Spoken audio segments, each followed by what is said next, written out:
नमस्कार प्यारे साथियों, कैसे हैं आप सब लोग। आपकी मॉर्निंग में जो क्लास थी वह चल नहीं पाई थी, लेकिन हमने कहा ये इम्पोर्टेंट प्रश्न है, इनको चाहे भले ही 10 मिनट में करवाएं लेकिन आपको करवा देते हैं, जिससे कि आपका क्या है क्लास ना छूटे और आप बताएंगे इसमें फटाक से आपका स्कोर कितना हुआ है। थोड़ा स्पीड में इन प्रश्नों को करेंगे।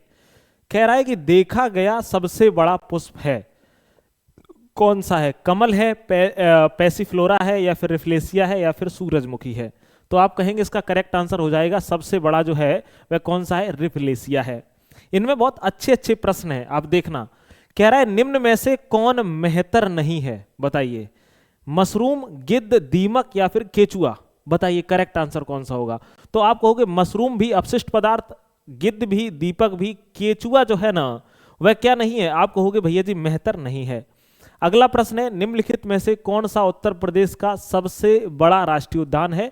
आप कहोगे जो दुधवा राष्ट्रीय उद्यान है मेरे भाई, वह सबसे बड़ा राष्ट्रीय उद्यान है। ठीक है। अगला प्रश्न है निम्नलिखित में से किन पक्षियों के चोंच में निस्यंदर तंत्र होता है, यानी आहार के लिए होता है? फ्लेमिंगो, रॉबिन, मैकाओ या फिर गौरैया? तो आप कहोगे जो निस्यंदन तंत्र होता है वह फ्लेमिंगो में होता है। किसमें होता है मेरे भाई? फ्लेमिंगो में।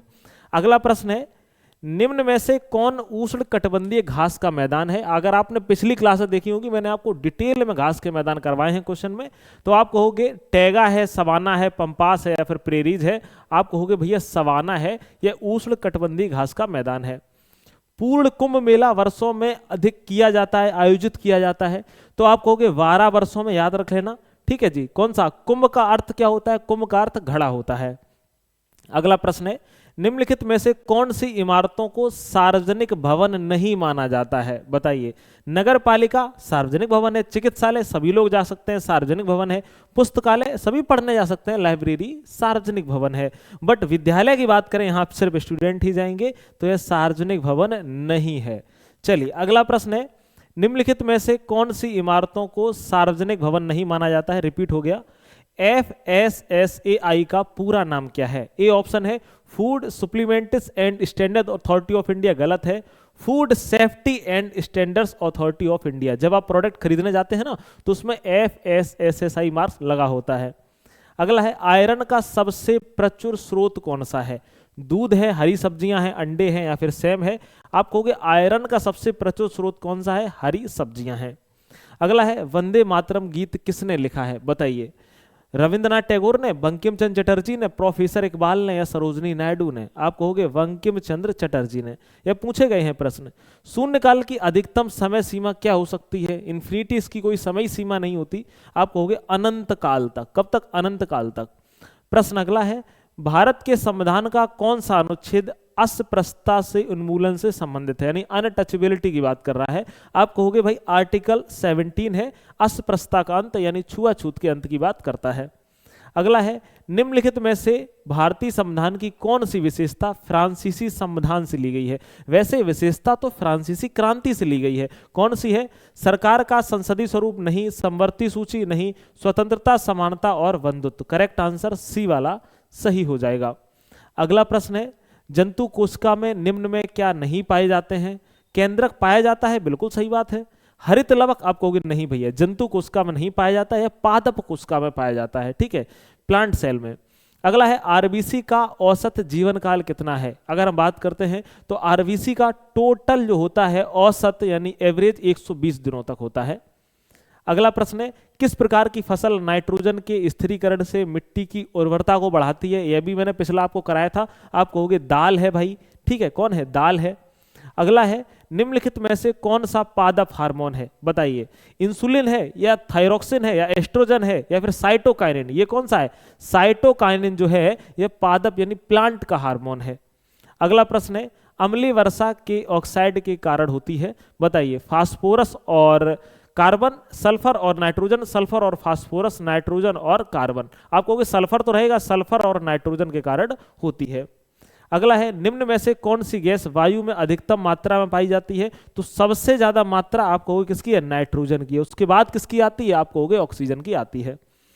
अगला है भोपाल गैस त्रासदी के बाद कौन सा कानून लागू किया गया। जो भोपाल गैस त्रासदी हुई थी 1984 में 2 से 3 दिसंबर को, मिथाइल आइसोसाइनाइड जो गैस थी, ठीक है, याद रख लेना कि उसी से पानी का रिएक्शन हो गया था, तो उसके बाद में आया पर्यावरण संरक्षण अधिनियम लागू किया गया। अगला है निम्नलिखित में से कौन सी संरचना उत्तरी अमेरिका महाद्वीप को दक्षिणी अमेरिका महाद्वीप से जोड़ती है। पर्वत श्रृंखला या स्थल जल डमरू, कौन सा है। स्थल डमरू मध्य जो है वह दक्षिणी अमेरिका को उत्तरी अमेरिका से जोड़ने का काम करते हैं। भारत का एकमात्र सक्रिय ज्वालामुखी आप कहोगे अंडमान निकोबार में कौन सा है, आप कहोगे वैरनदीप, सी सही हो जाएगा। स्पीड में करवा रहे हैं इनको। उत्तर प्रदेश की सीमा कितने राज्यों के साथ लगती है, आप कहोगे भैया 8 राज्यों के साथ लगती है। अगला प्रश्न है दुनिया का सबसे गहरा गर्त कौन सा है, याद होना चाहिए मरियाना गर्त, कौन सा है, आप कहोगे मरियाना है। अगला है यमुना नदी समानांतर बहती है, जो यमुना नदी है किसके समानांतर बहती है, तो आप कहोगे गंगा के। गंगा की सबसे बड़ी सहायक नदी कौन सी है, आप कहोगे यमुना है। यमुना की सहायक नदियां कौन सी है, चंबल सिंध बेतवा कैन, ठीक है, तो यमुना नदी के समानांतर बहती है, आप कहोगे भैया जी गंगा के समानांतर। आगे बढ़ेंगे, निम्नलिखित में से कौन अरावली पर्वत श्रृंखला की सबसे ऊंची चोटी है, आप कहोगे भैया कौन सी है, गुरु शिखर है 1722 मीटर। धूपगढ़ की अगर हम बात करते हैं आप कहोगे पंचमढ़ी है, ठीक है, याद रख लेना सतपुड़ा की सबसे ऊंची चोटी है। ईवीएस की एक शिक्षिका जो अपने छात्रों में सृजनात्मकता को बढ़ावा देने के लिए अपसारी प्रश्न पूछेगी, उसे चुनिए। क्लोरोफिल क्या है, क्या यह पूछेगी। ध्वनि प्रदूषण को कम करने के लिए आप क्या कदम उठाएंगे, बिल्कुल सही बात है, तो कौन सा हो जाना चाहिए, बी हो जाना चाहिए। खाद्य श्रृंखला क्या है, नहीं। जल के 3 स्रोतों के नाम लिखिए, ये भी नहीं। अगला है ईवीएस में सीसीई का अर्थ छात्रों का किसके लिए आकलन करना है। पर्यावरण के प्रति संवेदनशीलता, बिल्कुल सही बात है। पर्यावरण के मुद्दों के बारे में जागरूकता, हाँ बिल्कुल सही बात है। अवधारणाओं की समझ रखना, बिल्कुल सही बात, यानी उपरोक्त सभी हो जाना चाहिए। अगला है ईवीएस का शिक्षक छात्रों को भूकंप ज्वालामुखी आदि के बारे में समझाना चाहता है। शिक्षक द्वारा निम्नलिखित में से किस शिक्षण सहायक सामग्री का उपयोग किया जा सकता है। इस प्रश्न का आंसर आप लोग कमेंट में देना, बहुत इजी है, आप 2 ऑप्शन फंसोगे मॉडल और मानचित्र में, ठीक है। इनके आंसर अगर आपने दे दिए तो मुझे पता चलेगा आपने इस पूरी वीडियो को देखा हुआ है, ठीक है। जिस दिन कभी वीडियो नहीं आ पाएगी लाइव उस दिन मैं आपको रिकॉर्डेड जरूर डाल दूंगा। मिलेंगे अगली क्लास में, अपना ख्याल रखिए, स्वस्थ रहिए, मस्त रहिए, नमस्कार।